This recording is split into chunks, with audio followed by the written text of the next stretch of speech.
કુળદેવી જ રસ્તો બતાવશે, આટલું કરો મિત્રો। મંગળવારે સવારે સ્નાન કર્યા બાદ શુદ્ધ થયા પછી એક આખી સોપારી લો અને સોપારી તૂટી ન જાય તેનું ધ્યાન રાખો।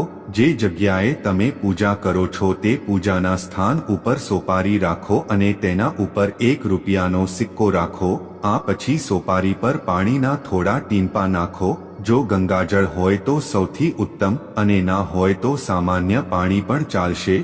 તે પછી સોપારી ઉપર મૌલીનો દોરો મૂકો। મિત્રો, આમાં તમને લાગતું હશે કે મૌલીનો દોરો એટલે કયા પ્રકારનો દોરો? તો જે આપણે કાંડા ઉપર નાળાહડી બાંધીએ છીએ તેને જ મૌલીનો દોરો કહેવામાં આવે છે। આ પછી તે દોરાના બાંધ્યા બાદ તમારા જે કોઈ કુળદેવી માં હોય કે ઇષ્ટ દેવી દેવતા હોય તેમની આગળ બોલો કે હે માતા, તમને હું વસ્ત્રો અર્પણ કરું છું અને તમારા નિવેદ પણ અર્પણ કરું છું। પછી સોપારી ઉપર સિંદૂર લગાવો અને કહો કે હે માતા, કૃપા કરીને આ શણગાર સ્વીકાર કરો। અને પછી ઘીનો કે તેલનો દીવો પ્રગટાવો અને પછી કહો કે હે માતા, મારાથી જો કોઈ ભૂલ થઈ હોય તો મને ક્ષમા કરો, મને માફ કરો અને તમે મારું રક્ષણ કરો। તમે મારા ઘરમાં સ્થાન લો માં, તમે મને દર્શન આપો। એટલે કે મિત્રો, જ્યારે તમે નાડાછડીનો દોરો બાંધતા જ કે મૌલી ચડતાની સાથે જ સોપારી ગૌરી ગણેશનું રૂપ ધારણ કરે છે। હવે દરરોજ સાંજ સવારે સોપારીને કુળદેવીના મંદિરના સ્થાનની સામે કુળદેવીને દીવો અને અગરબત્તી પ્રગટાવીને પ્રાર્થના કરો।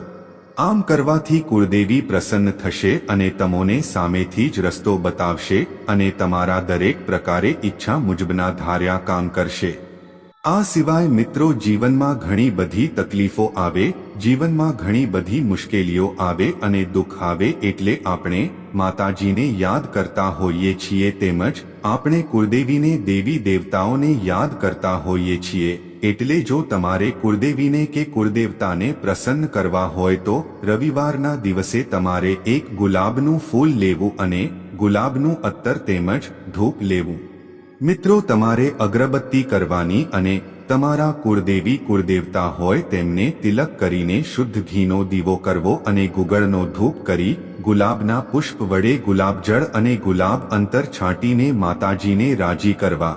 તથા જે શુદ્ધ ભાવથી કે પવિત્ર ભાવથી, જેવા ભાવથી કે સાચા હૃદયના પોકારથી તમે માતાજીને આવોમાં આવો, હે માડી પધારોમાં એવા આમંત્રણ બોલીને માતાજીને પ્રસન્ન કરો છો તેવા જ ભાવથી તમને માં કુળદેવી તમને આશીર્વાદ આપે છે।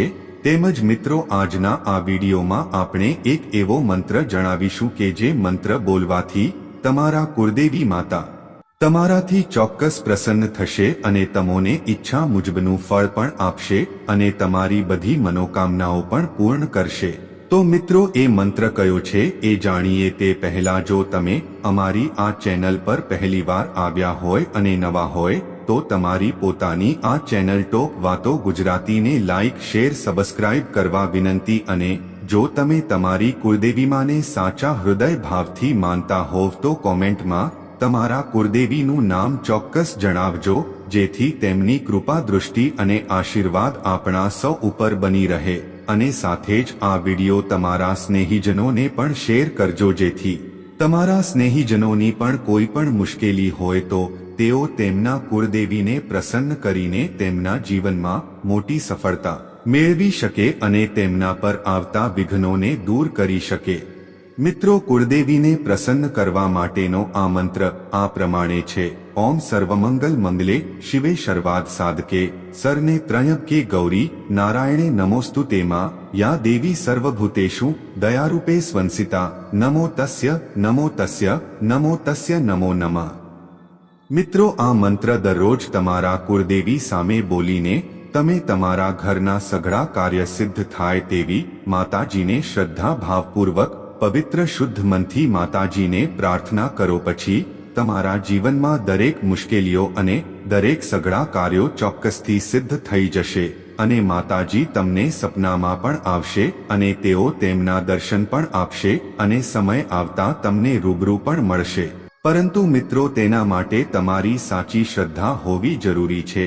અને એક વાત બીજી મિત્રો કે તમે જે કોઈ માતાજીને કે ઇષ્ટ દેવી દેવતાને કે કુળદેવીને માનતા હોય તેમને સાચા હૃદયથી નિસ્વાર્થ ભાવથી માનો અને તમારો જે કોઈ પણ ધર્મ હોય તેને કટ્ટરતાથી નિભાવો। તમારા ધર્મને ક્યારે ધંધો બનાવવાની કે તેમાં નફો મેળવવાની ભાવનાથી જો તમે ભક્તિ કરવા લાગશો તો સમજી લો કે તમારા અવળા દિવસો કે ખરાબ દિવસો શરૂ થતા વાર નહીં લાગે।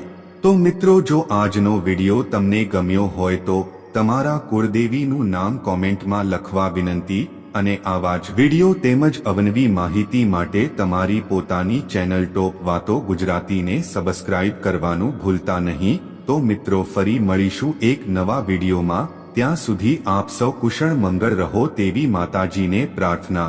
જય માતાજી, હર હર મહાદેવ।